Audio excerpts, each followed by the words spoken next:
Hi guys, may adlaw. Uban ni day ko ninyo nung kami ilista kay moapas na nila mama sa farm.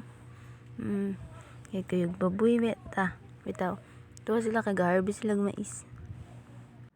So diri atong paspasan kay para madali. Nya, kuha tayong tawkaw. Tara, let's go. Nya kani guys, nana ta dito. Naglakaw ta tanaw ra gud mo gilakawan. Unya wala na sila gapadyama. Mga bida-bida kayo mga bata, katol kayo ng resulta na ba. Sorry kayo maglakaw tapad yung dito, layo-layo gining lakaw ba.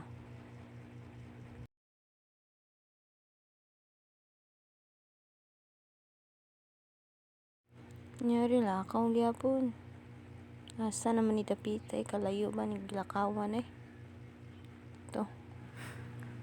So ari kay gisugat man tatong pagumangko no. Kay wa lang, sugat-sugat lang na sila.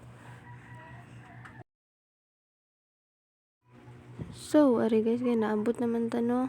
Doon sa nato si mama. Tanaw na to, daghan na ba siyang naputos nga mais. Tara, nagputos pagi hapon. So mao ni daghan kayong harvest no. Tamis kayo na guys, di dyan nakamahayan. Barato ra pa dyan na. Nyari linggo-linggo sa takon kaon sang mais. Kay lami man ni kaon. So man ato, muli na dayon ta kay maglipod pa ta ni ato gidada kay hapon naman sad. So mao na to guys no. Bye bye.